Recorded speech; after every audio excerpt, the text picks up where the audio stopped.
Uh, Thank you all for being here on a Friday night. I know we've been doing too much lately, but the situation demands that all of us need to get together and put a lot of pressure on our governments, our complicit governments. And we'll talk more about this. I just want to start by acknowledging that we are meeting on the stolen land of the Agara and Turrbal people, and I'd like to pay my respects to their elders past and present. Colonization isn't just a moment in history, it continues until this day.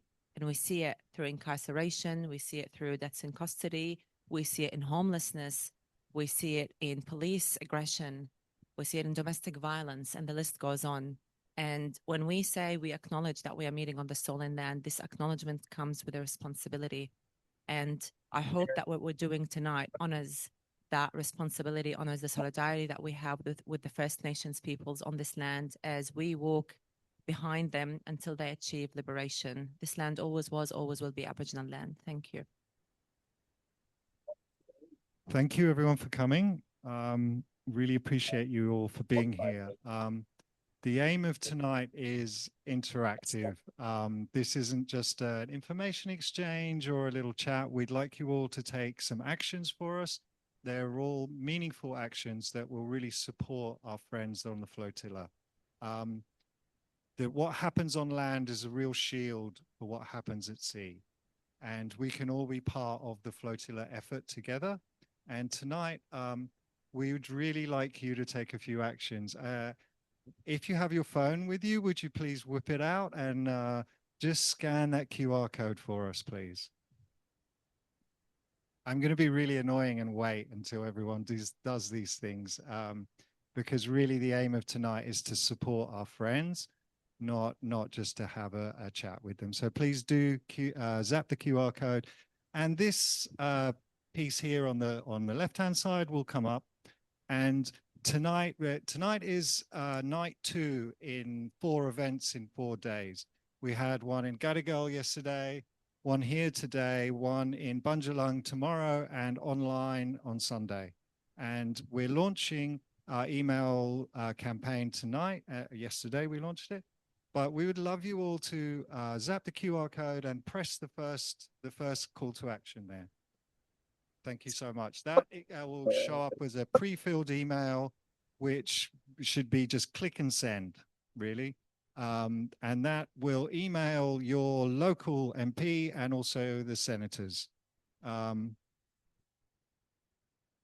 Please do that for me. And yeah, like I said, we really can help and be part of the flotilla mission, and that's what tonight's about. So please do take that action for us, and I'll jump off now, and hopefully we can have our lovely participants up on screen.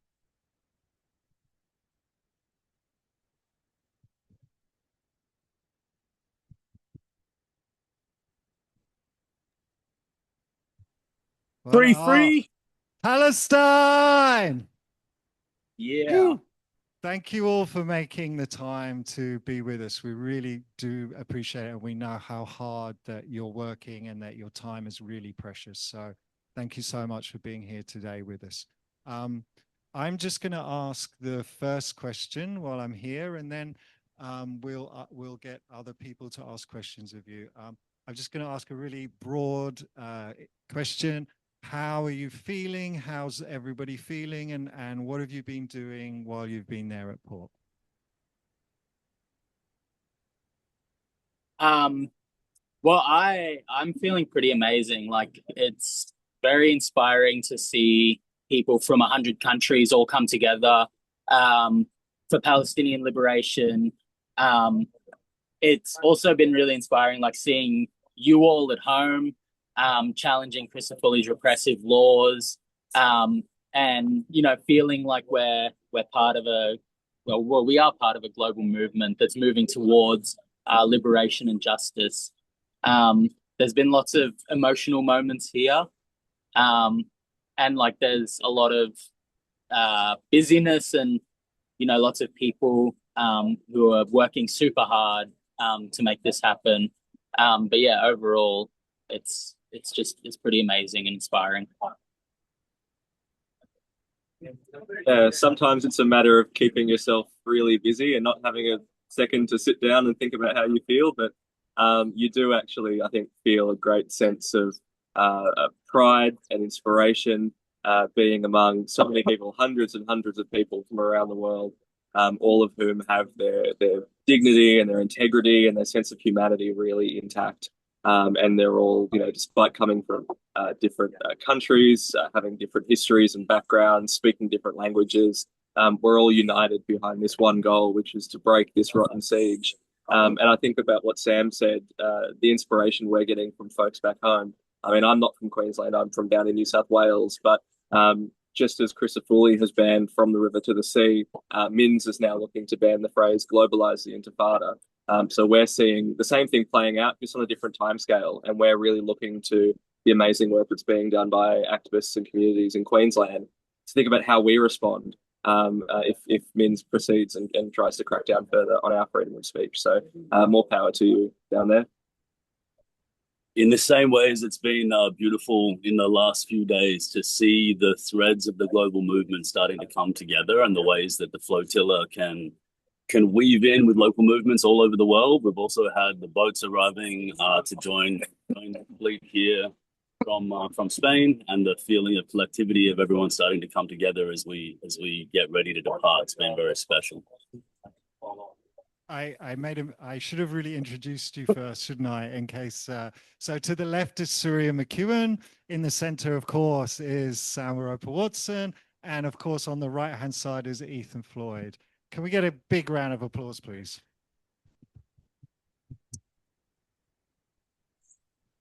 I'll just hand over to Liam to ask the next question. Yeah, I guess I wanted to know more about like kind of what's the preparation looking like for you guys right now, because obviously it's like a pretty like when you think about it, it's pretty hectic what you guys are doing, and that you could, you literally now have to prepare for a mission where you could be boarded by the IDF and stuff. So how are you kind of coping with that? And I, wanted to first of all send my solidarity to you guys, putting yourself in that position. I think it's really important and inspiring. But yeah, I just wanted to know kind of what the preparation is looking like aside from that, even just like how you're getting, meeting other people, getting ready for your trip and stuff. On the broader level, there's the process of buying boats, all the administrative dynamics at play, the diplomatic attacks that happen against the movement. Like obviously things are made difficult for us each step of the way. So we might have a bunch of fundraising there ready to buy a boat to contribute to the fleet, but there's no way to get it into the country because we're blocked in terms of transfers and use of banks and things like that. On the ground level, there's a system of like training people. Like, it's a complex thing because most people who are part of this movement from around the world come with their own experiences and their own like movement history and have a lot to contribute. But then we also have to have a certain amount of like safety and movement training for people who might need that as a baseline. So we've been working through that to keep the collective strong and ensure everyone understands the protocols for safety on board, dealing with like different scenarios, potential scenarios at sea. With the intensity of the military buildup in the Mediterranean at the moment, it obviously like creates more tension and different possibilities for us. So there's security assessments happening. There's like a different level of analysis that's needed to kind of build the possibility to make this the most effective action that it can possibly be. And then like on a personal, maybe I'll pass it over for more on a personal level. Well, the training has been good. Like I feel very prepared, and something that I love that like, it reminds me of being in Brisbane, and I left very shortly after Justice for Palestine had done their weekend training, getting ready for the weekend of action. And something, that has also been amazing is just the grounding in Palestinian resistance has been incredible. Like the the way that people talk about what we're doing as moving alongside Palestinians and, supporting Palestinian liberation that will come from within Palestine, is, it's really put into perspective what we're doing, the risks that we take, that we potentially expose ourselves to. It's good to have a grounding that people have been dealing with these kind of risks, and definitely risks much more intense for 100 years, and have still been persisting in the spirit of Samud. So it's been very good to get prepared in that way. There's lots of practical things to learn. There's like heaps of things that I never thought I'd have to learn that I have. It's been pretty. It's been good. It's been good. It's been good. Yeah. I'm not a sailor, so I've been learning everything from scratch, practicing my knots and getting ready to actually go on a mission like this. But I think you're right. Many of the risks we face are not unique. Many of the risks we face are not to the same intensity that they are for Palestinians in Gaza, and for those that Israel has sort of has in their sights to continue their campaign of annihilation. So we prepare as much as we can, and that's a great. This is a great amount to which we can prepare for something like this. But all of us are really grounded in that commitment to human rights, to a belief in the right of people to access aid, in the belief of a right to a people to have free movement on their own land and in their own seas. And that's part of what has sort of, I think, buoyed us all and kept us all grounded in this mission, and brings all the preparation to a really fine point. Yeah, thank you all. I'm Rima here. Sam, I can tell you we did you proud on the weekend. The way it was all played out, it was incredible, and the police walked right into our trap as expected. They did exactly as we wanted them to, and I can tell you the campaign is in full swing now. And I hope that, as you said, when we talk about Palestinian resistance, I personally, as a Palestinian, get my strength, my inspiration, and my hopes from Palestinians. In fact, the Palestinian poet, we call him the poet of resistance, Samih al-Qasim, once said, if we don't resist, we're closer to death. And we Palestinians love life. So we will never stop resisting. Thank you, Sam, and thank you, everyone. Now, in that context, I actually want to know from you, what are you hoping from here? Are you hoping to actually get to Gaza? And if not, what are your hopes? What's next for you? Yeah, we absolutely want to get to Gaza. As well as, being able to deliver aid. We just loaded up aid onto my boat yesterday. We have food and water and medicine, and baby formula. We want to be able to deliver that, but we also want to challenge this completely illegitimate siege. It's illegitimate on every level. It's immoral. It's illegal. It's going to be looked back on, in the future as a horrible crime that should have never been allowed to continue. As well as, doing that, we want to show people all around the world that when you take action, it's always worth taking action, that you can achieve things. And, what we saw last year with the Global Samud Flotilla was that people around the world, were inspired by that action and, took to the streets, took action in their workplaces, shut down ports, and made governments act. And, especially as people from so-called Australia, we have a responsibility to do this because our government is supporting this genocide and is supporting the occupation and supporting the siege.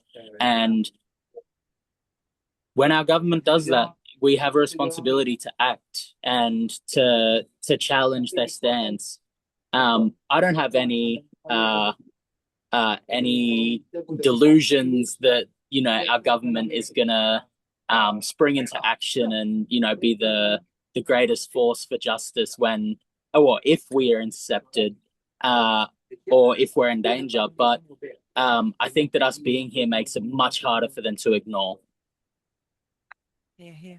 Yeah, Sam's right. We want to break that fucking siege. We want to punch right through Israel's illegal naval blockade and get to Gaza. But we also know that Israel will go to extraordinary lengths in order to stop food and water from getting to civilians, extraordinary lengths. And so, short of that, we know that there is also a need not just to deliver aid, but to deliver a message. And that is a message of love and of hope and of solidarity and of strength. And that message is to be delivered to the people of Gaza.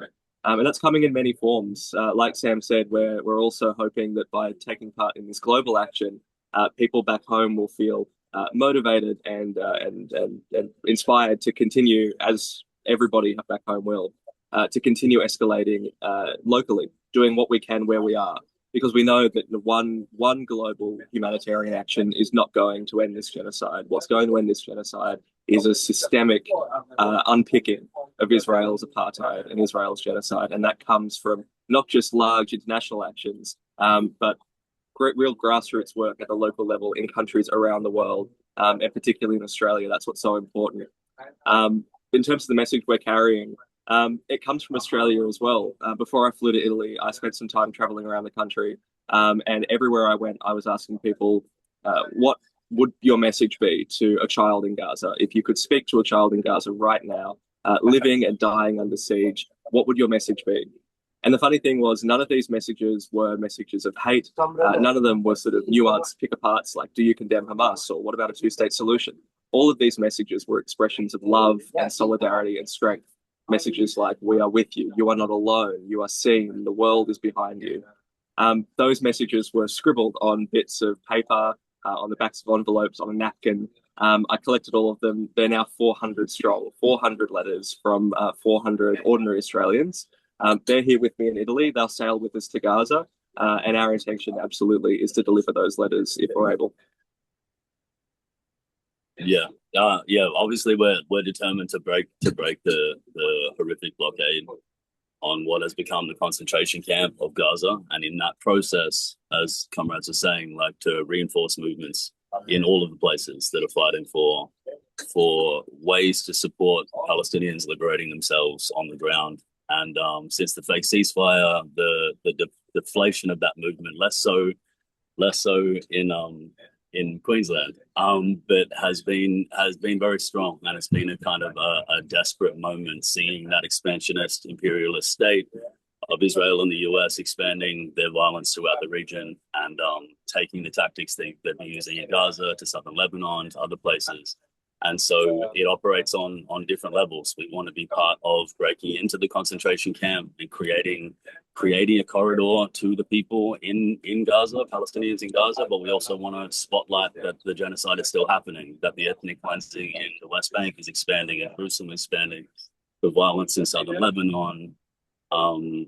We are also part of a global peace movement and building the threads of a new internationalist that's needed to deal with all of the biggest problems of our time is also a part of why we are here, part of this collective. And so pushing as much as we can and connecting with the movements that are pushing in other places around the world feels like the best use of energy that we can possibly be doing in this particular juncture, in this moment.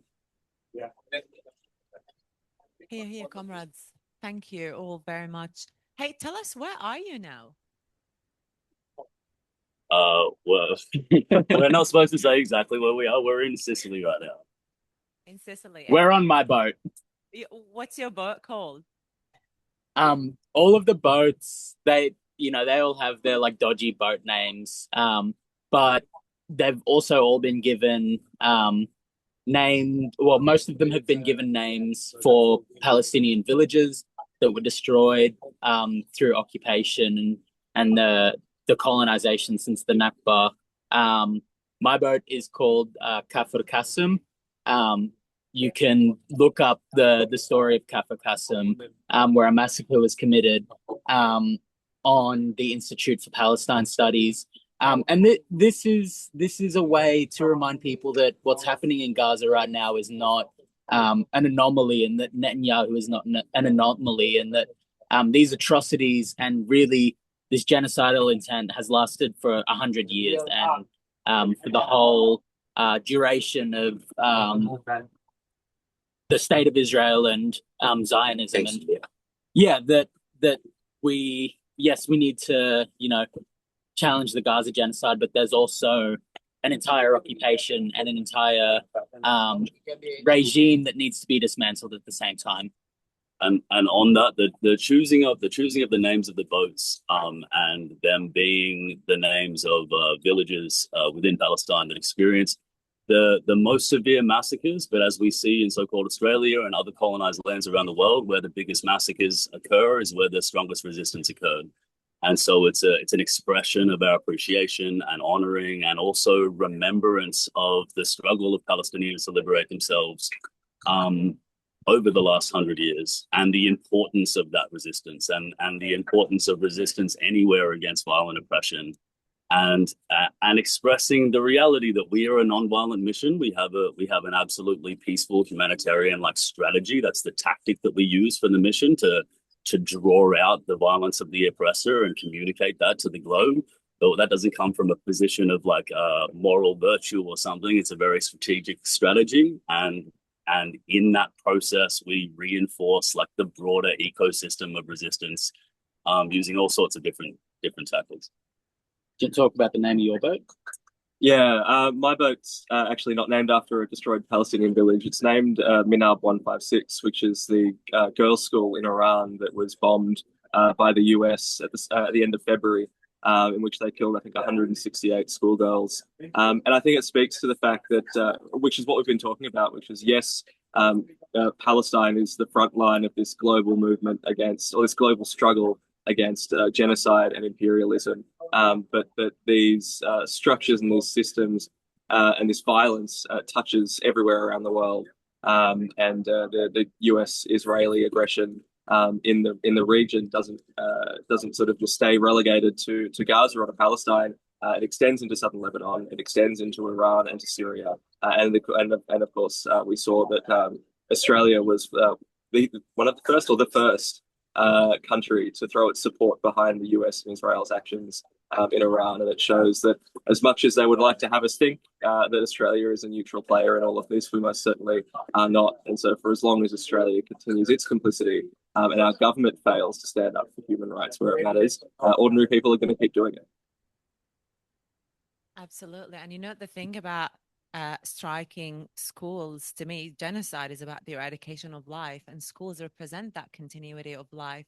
And this is why they also target fertility clinics. They also target pregnant women and children, because this is where the continuity of life exists. And this is what you are doing here, to continue that struggle for liberation and for freedom.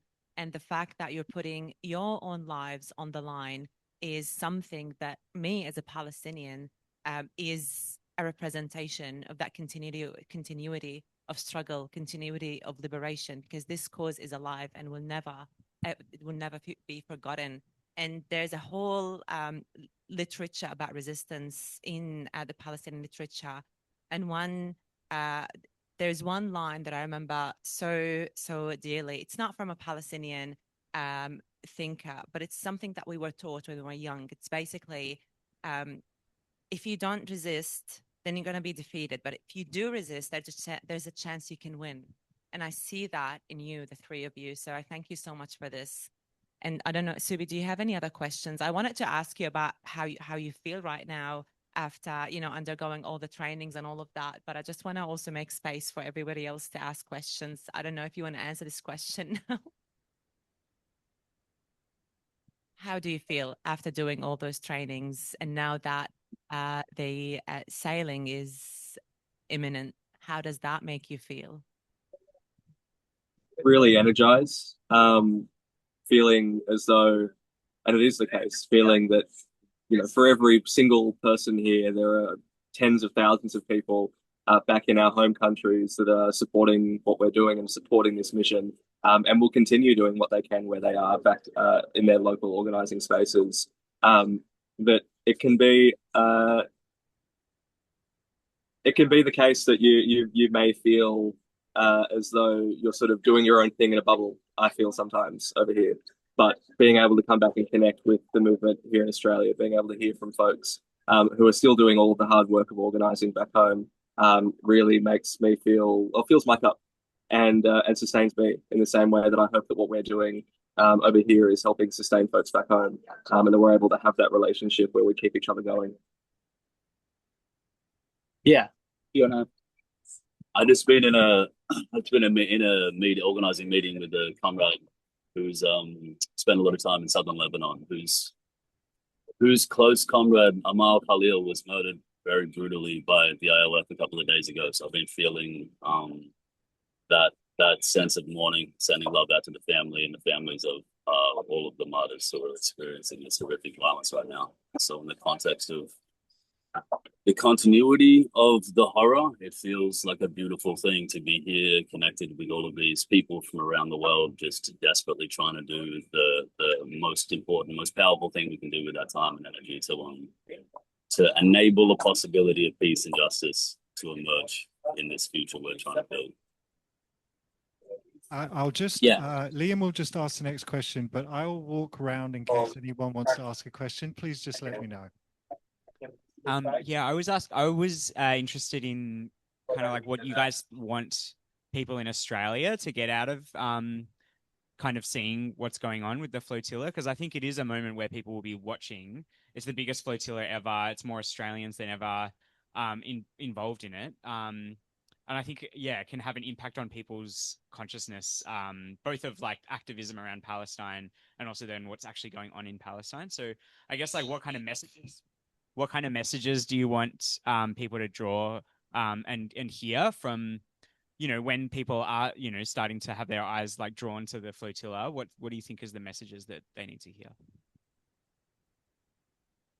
You want to start this one? Yeah. What I'd like people back in Australia to take from the flotilla really is that direct action works.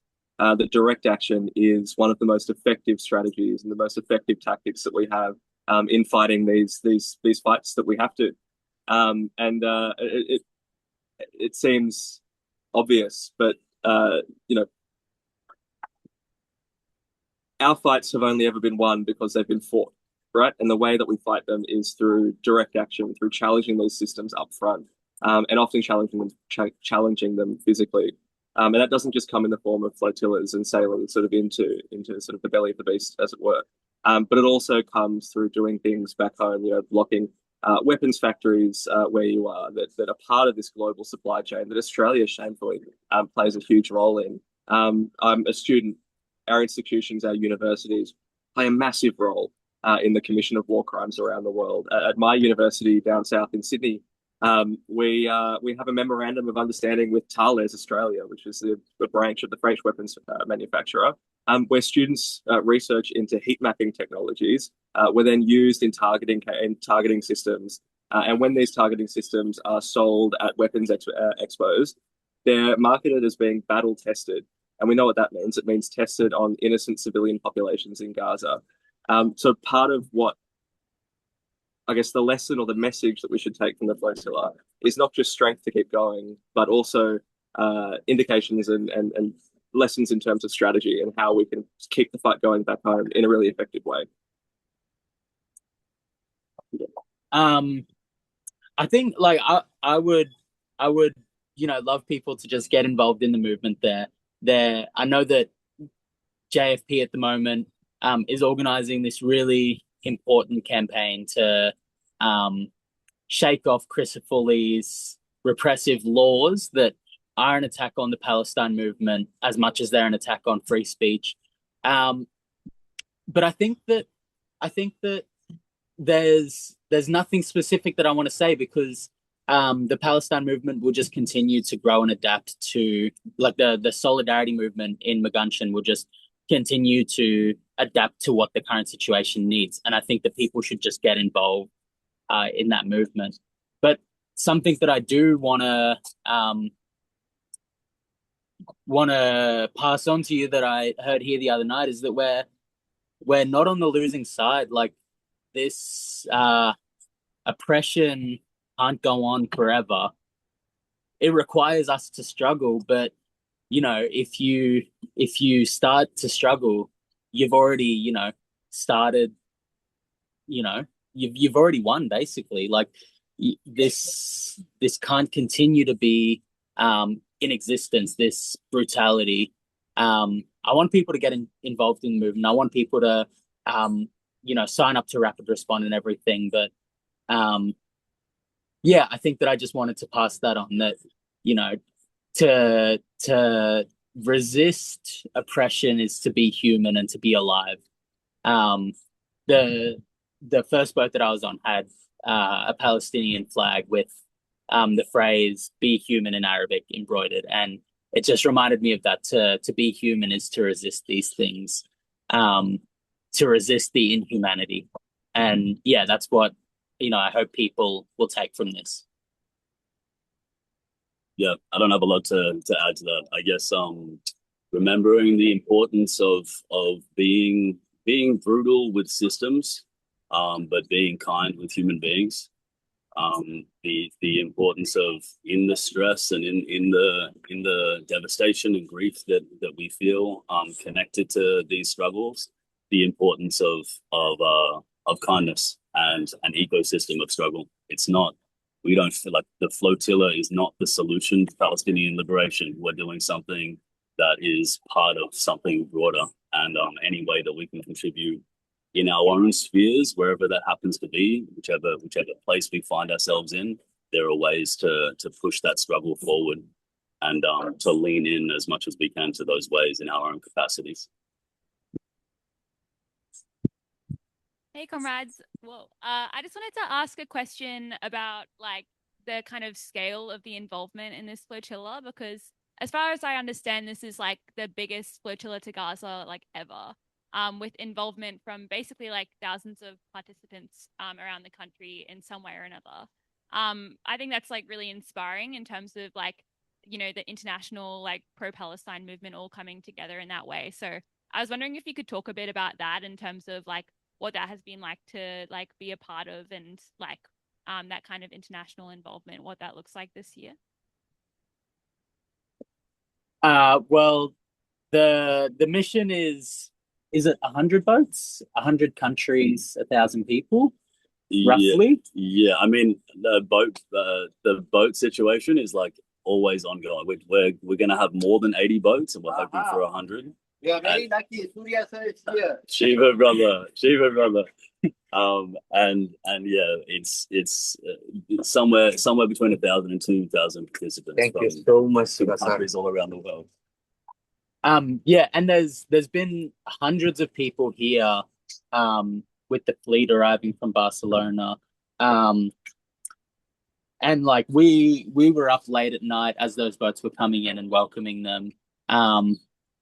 And like, I don't know, it's amazing also how connected people are. Like last night I spoke to an Italian comrade who recognized the Aboriginal flag on my shirt and struck up a massive conversation about how he spent time in our country and made the connection himself between the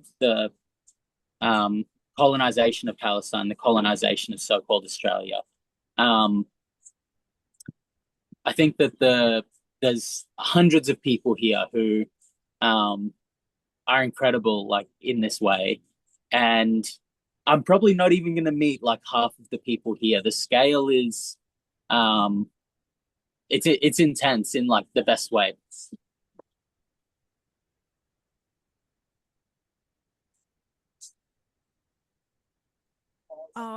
I just wanted to know, how aware are you? This may seem like a silly question, but how aware are you of the hopes of individual Palestinian people in Gaza who are pretty much waiting for you? Like, I've been connecting with so many of them on Instagram, and for example, when the last flotilla sailed, there were people that I've been communicating with for ages, and some of them have been going out onto the shore, sort of like their desire and their need for someone to help and to change the situation is so strong. And they've been going out on the shore and looking out to sea, just waiting for you to arrive, willing you to actually arrive and probably you know, visualizing that you're going to actually land on the shore and come with all this aid directly to them. And I find I'm doing the same thing. And I've seen, you know, mums taking their little girls down to the shore and putting a message in a bottle, telling the little girl how you're coming to help them, and putting that bottle into the water. And I just, honestly, I just want to say, I hope that you actually make it. Yeah, I want to say thank you so much for sharing that, and that you're in contact with people in Gaza and can pass on to us um, those stories, because they are so important. And you know, we are coming on what is the single largest civilian humanitarian maritime mission in world history.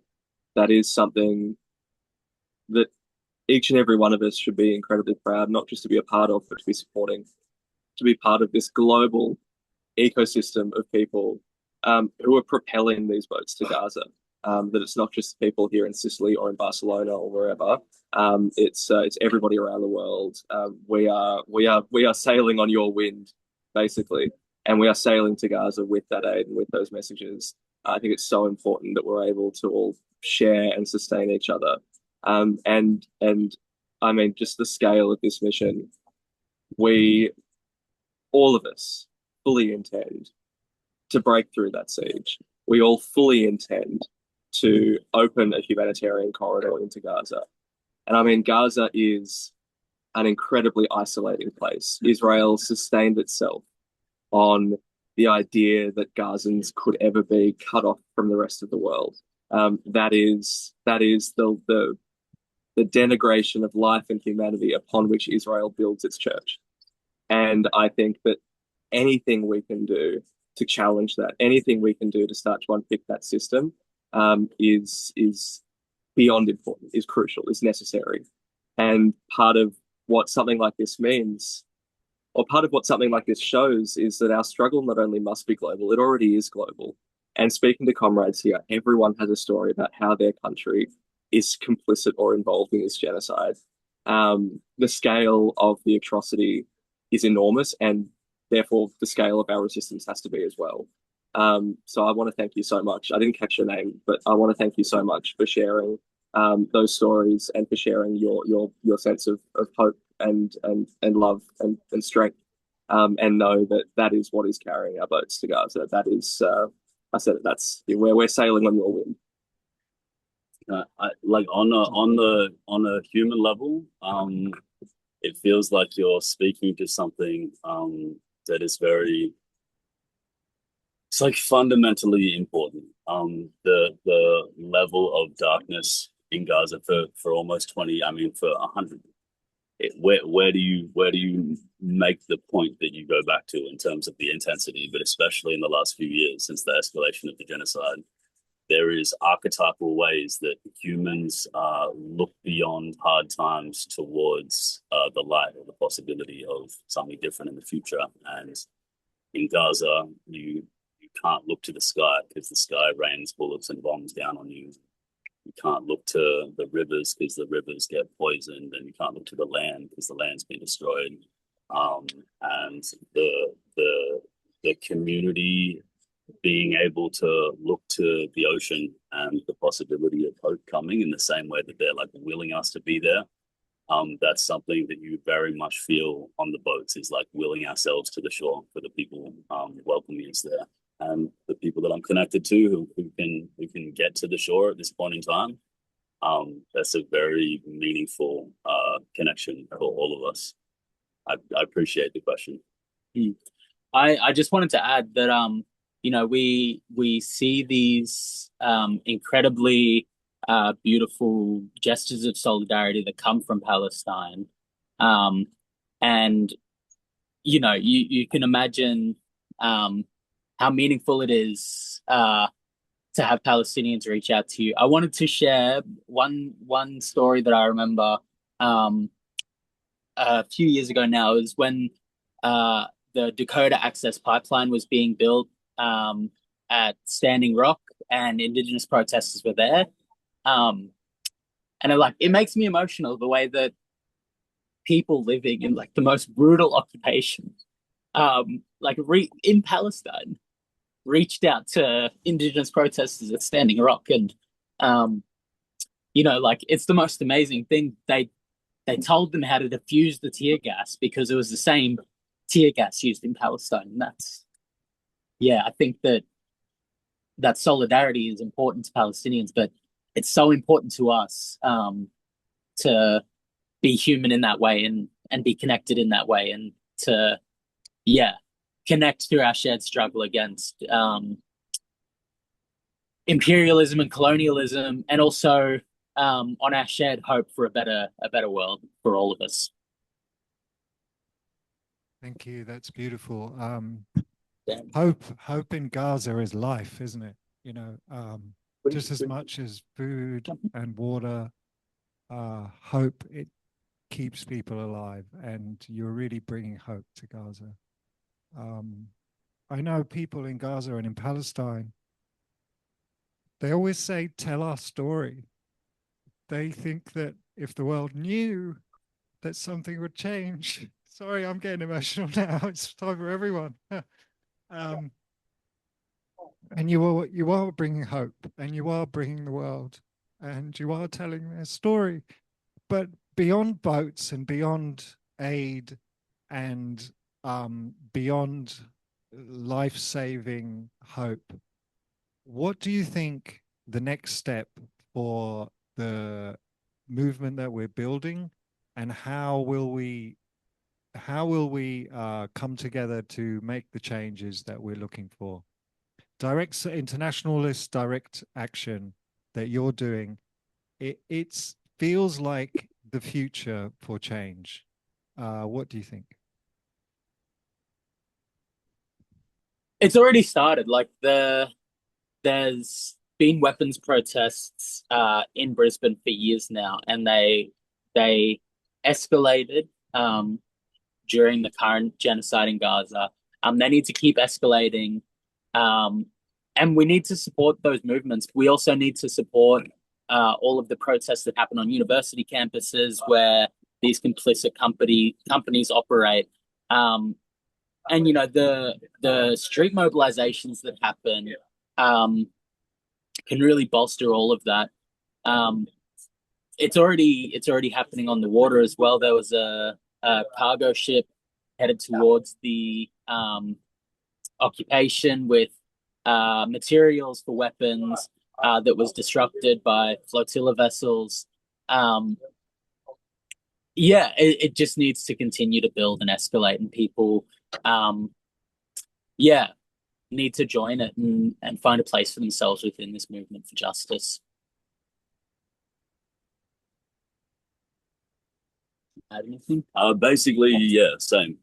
Just it has to happen. We have to reinforce the direction going both ways. As much as we can build the possibility of people from around the world going towards Palestine and trying to bring solidarity from afar in this way of breaking the siege and that direction, we also need to be heading back into our own context and stopping our institutions, our organizations, governments, collectives in our spaces from supporting this horrific genocidal apartheid regime.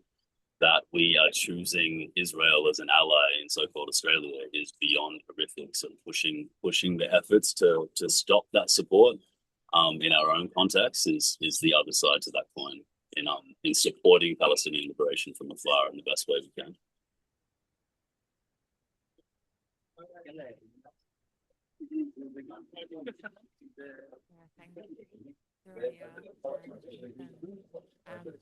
Look, guys, you're here talking to comrades and allies and friends and people who love you dearly.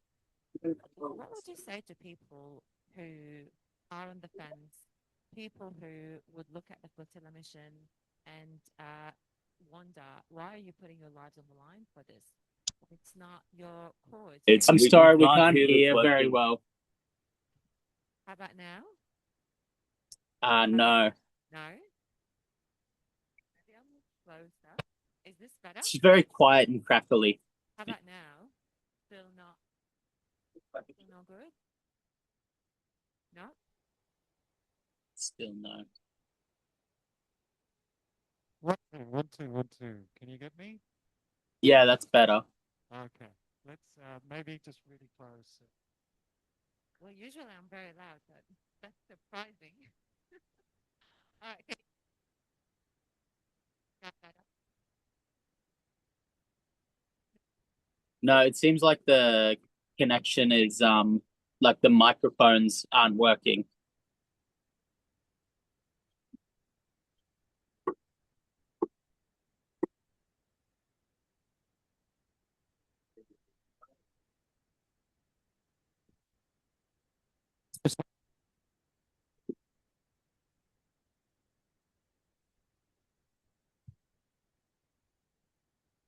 We can't hear you at all now.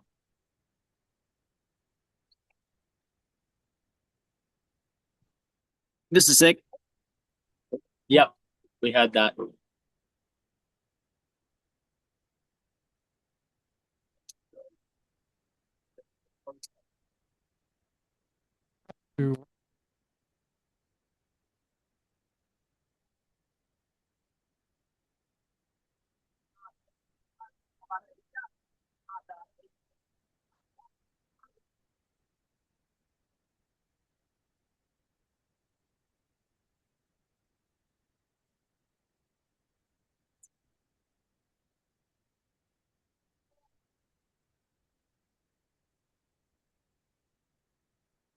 In 5 minutes.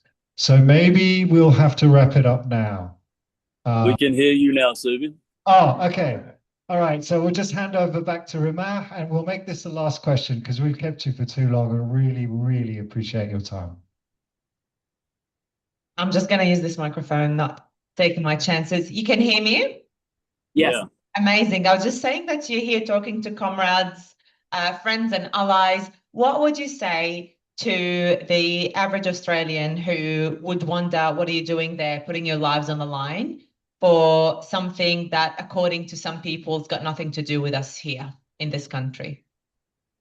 My question would probably be that I wish that it had nothing to do with us here. Like it's a common frame that Hasbara and Zionist propaganda has been really good at pushing, and it happens with lots of things that we're connected to, that we're complicit in around the place. It's like we're fighting for us not to have anything to do with this struggle.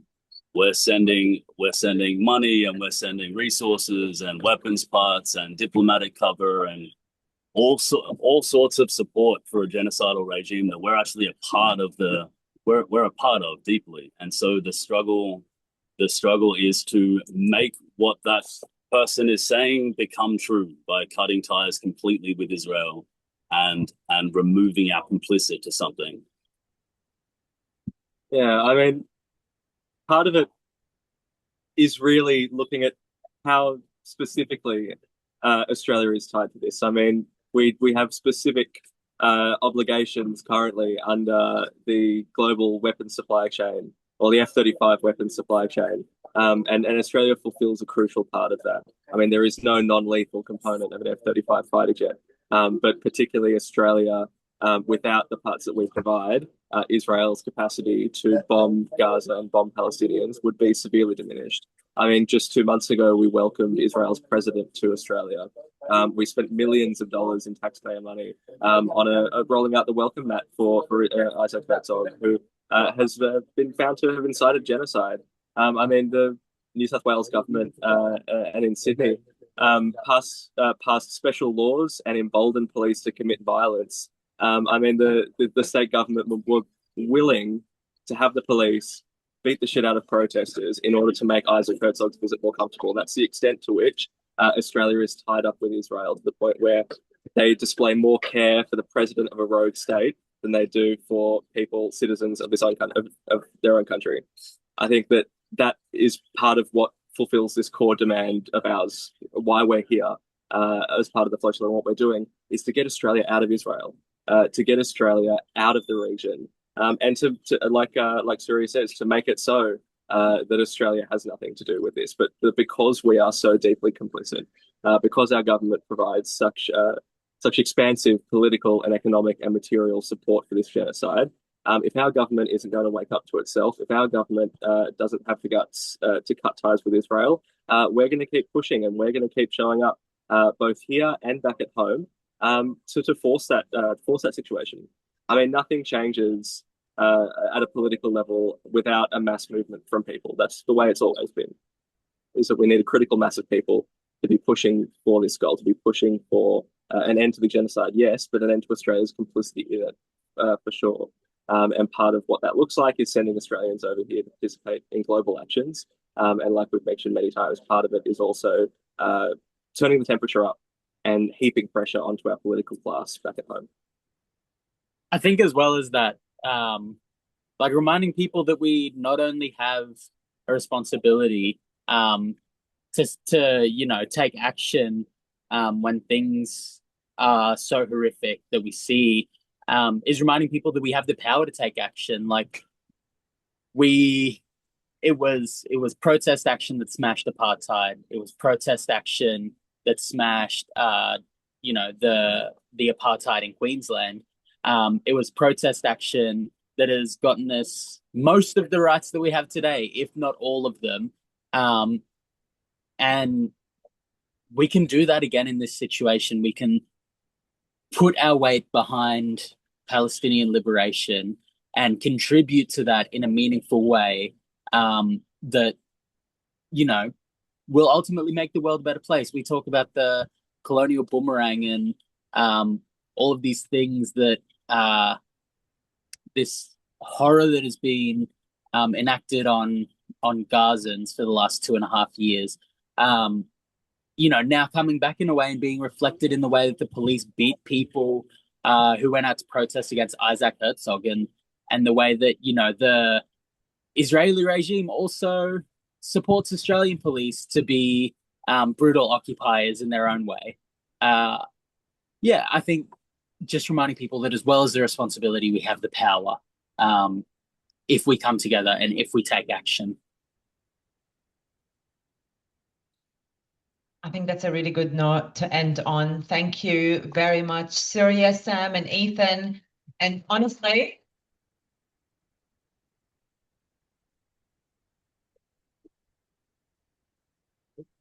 look, I'm reminded. Can you still hear me? Yes. Yeah. Yes. Great. I'm actually reminded of what a Palestinian lawyer, Noor Arakat, once said when she said, look, think of a law as the sail of the ship. It guarantees motion. It doesn't guarantee direction. Whereas people on the ground, these grassroots movements are the wind that actually guarantees the direction of the ship. You guys are literally on the ship. Steer that ship away to freedom and liberation. Thank you very much. We'll see you. We'll talk to you, and we can't wait to see you back here. Thank you. Can I just show you one thing before you go? Of course. I'm gonna need to fix this. How do I turn the camera around?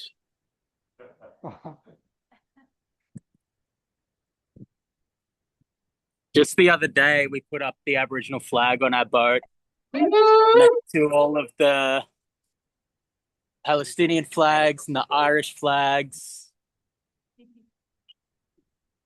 We're ready to sail soon.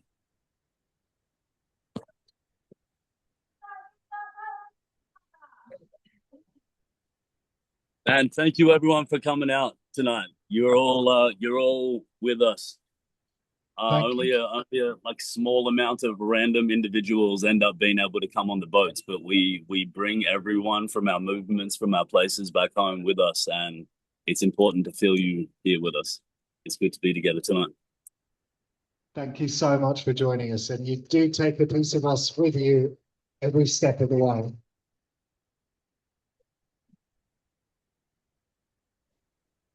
Beautiful. Wish you the best, and we'll be watching every step of the way.